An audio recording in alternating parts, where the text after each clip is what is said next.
Faisal binti Amidin, nombor matriks 223328. Nama Nur Ain binti Hakimi, nombor matrik 224728. Nama Juberi Nur Syamini binti Syahili, nombor matrik 223190. Nama Umi Kaisara Syamila binti Syahriza, nombor matrik 22385. Nama Nurhanani binti Asni, nombor matrik 225350.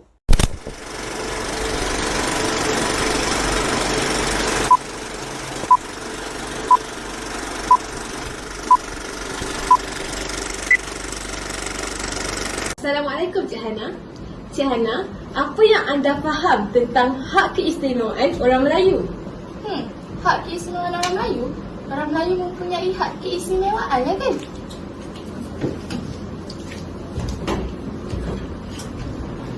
Hak keistimewaan orang Melayu ni dia bermula apabila perlembagaan digubal berdasarkan laporan Suruhanjaya RED. Suruhanjaya itu yang telah dibentuk untuk meletakkan dasar bagi sebuah perlembagaan untuk kemerdekaan yang belum selesai. Melancarkan laporan tersebut pada tahun 1957 sebagai laporan Suruhanjaya Perlembagaan Persekutuan Tanah Melayu 1957 atau laporan Suruhanjaya RED. Dalam laporan itu, Suruhanjaya RED menyatakan bahawa peruntukan harus dibuat dalam perlembagaan untuk menjaga kedudukan istimewa orang Melayu untuk dan kepentingan sah komuniti lain. Namun, Suruhanjaya merasa sukar untuk mendamaikan termarujukan jika perlindungan kedudukan istimewa orang Melayu menandakan pemberian hak istimewa secara kekal kepada satu komuniti sahaja dan bukan kepada yang lain. Suruhanjaya RED melaporkan bahawa Tunku Abdul Rahman dan Raja-Raja Melayu telah meminta agar di tanah Melayu yang merdeka, semua warga negara harus diberikan hak dan peluang yang sama dan tidak boleh ada diskriminasi atau dasar bangsa dan kepercayaan. Pada masa itu, Tunku Abdul Rahman adalah pemimpin Pertubuhan Kebangsaan Melayu Bersatu, iaitu UMNO, yang memimpin gabungan perikatan. Di samping itu, Suruhanjaya menemui kuarta untuk kemasukan ke perkhidmatan awam dengan peraturan umum bahawa tidak lebih dari 1/4 pendatang baru untuk perkhidmatan tertentu harus bukan orang Melayu. Kuarta operasi ada dalam hal untuk pengeluaran permit atau lesen untuk operasi perniagaan tertentu, terutama berkaitan dengan pengangkutan jalan dan kenderaan penumpang untuk disewa. Di samping itu, terdapat beasiswa, saham dan bentuk bantuan lain untuk tujuan pendidikan di mana keutamaan diberikan kepada orang Melayu. Tak berakhir di situ, wujudnya Perkara 153 selepas kemerdekaan Hak Istimewa Orang Melayu dan Bumiputera Sabah dan Sarawak. Perkara 153, Perlembagaan Malaysia memberikan Yang di-Pertuan Agong tanggungjawab untuk menjaga kedudukan istimewa Melayu dan penduduk asli mana-mana negeri Sabah dan Sarawak serta kepentingan sah komuniti lain. Yang di-Pertuan Agong berperanan dalam menjaga kepentingan orang Melayu dan Bumiputera Sabah dan Sarawak dalam 3 perkara utama. Pertama, perkhidmatan awam. Kedua, ekonomi. Dan ketiga, pelajaran.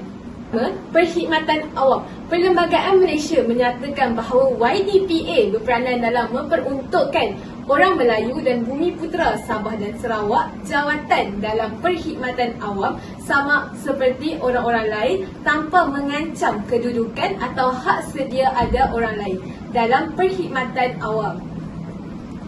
Rasional peruntukan ini adalah kerana orang Melayu dan Bumiputera Sabah Sarawak tidak berkesempatan menjawat jawatan yang tinggi semasa penjajahan British kerana jawatan-jawatan tinggi hanya diberikan kepada British pada masa itu. Situasi ini menyebabkan kemunduran pada orang Melayu dan Bumiputera Sabah dan Sarawak. Yang kedua, ekonomi. YDPA mengarahkan pihak berkuasa untuk mengeluarkan lesen atau permit perniagaan kepada orang-orang Melayu dan Bumiputera Sabah dan Sarawak. Sebelumnya, orang Melayu tidak berpeluang menceburi bidang perdagangan yang hanya dimonopoli oleh orang Cina pada zaman pemerintahan British sehingga menyebabkan peratus kemiskinan orang Melayu pada tahun 1970 sebanyak 64.8%. Permit perniagaan yang diberikan pada orang Melayu dan Bumiputera Sabah dan Sarawak dapat mengelakkan warga asing dari sewenangnya berniaga tanpa permit di negara kita. Yang ketiga, pelajaran. Sistem pendidikan mampu membantu orang Melayu dan Bumiputera untuk tidak terus tercicir dalam ekonomi. Pembelaan terhadap pendidikan golongan Melayu dan Bumiputera harus diketengahkan. Dalam perkara 153 Fasal 2, YDPA bertanggungjawab melindungi kedudukan keistimewaan orang Melayu dan Bumiputera dengan memberikan peruntukan beasiswa, bantuan dan keistimewaan pelajaran serta kemudahan dalam pelajaran.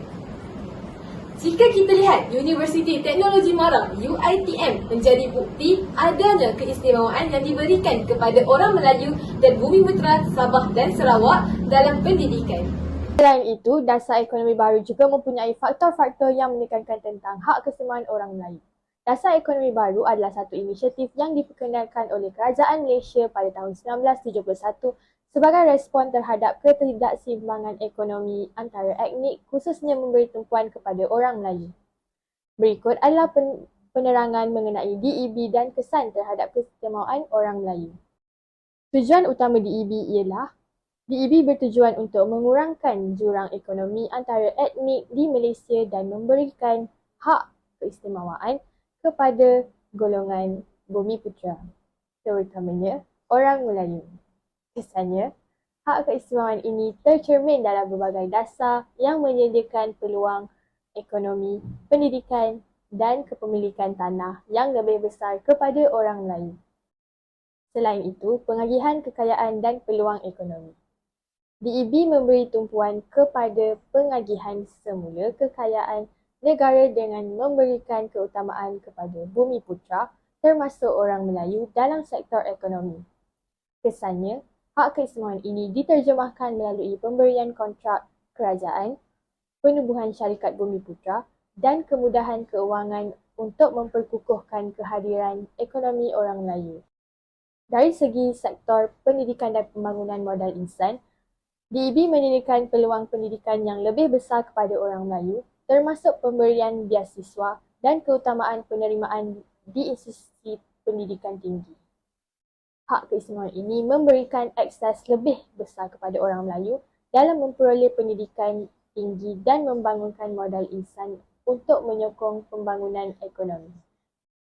Dari segi sektor kepemilikan tanah dan hartanah, DEB memfokuskan pada peningkatan pemilikan tanah dan hartanah oleh Bumiputera termasuk orang Melayu sebagai satu usaha untuk merapatkan jurang ekonomi.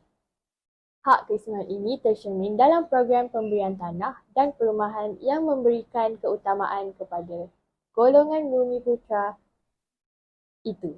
Walau bagaimanapun, DEB juga telah menjadi subjek kritikan dan perbincangan di kalangan masyarakat dan pandangan berbeza mengenai keberkesanan dan keadilan dasar ini.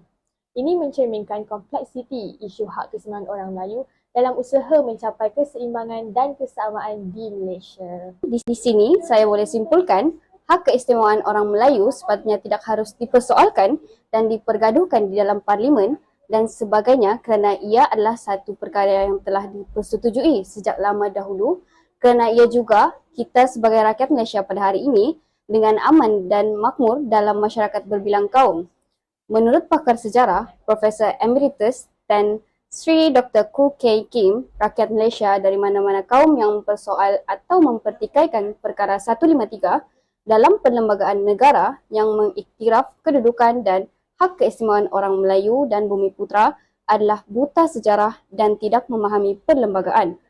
Ini kerana mereka tidak peka terhadap apa yang terjadi pada masa lepas yang mana telah membentuk dan menjadikan apa yang terjadi pada hari ini. Hak keistimewaan Melayu adalah hak yang telah diberikan kepada orang Melayu sebagai tanda apabila orang Melayu sudi untuk berkongsi tanah Melayu iaitu Malaysia dengan orang India dan Cina yang datang ke sini pada zaman dahulu. Ia juga merangkumi hak rakyat peribumi dan etnik di Sabah dan di Sarawak. Hal ini tidak sepatutnya diungkit walaupun Malaysia mengalami permodernan akibat globalisasi. Kerana mengungkit hak pertuanan Melayu ini secara tidak langsung akan menyebabkan berlakunya perselisihan di mana orang Melayu akan merasakan hak mereka sedang diusik. Seperti kata Tun Mahathir, orang yang melupakan sejarah adalah orang yang akan mengulangi sejarah. Oleh itu, sebagai rakyat Malaysia yang hidup di dalam keadaan aman dan sejahtera, kita tidak seharusnya menjadi rakyat yang sangat sombong dan ego dengan pencapaian yang telah kita capai dan miliki sekarang.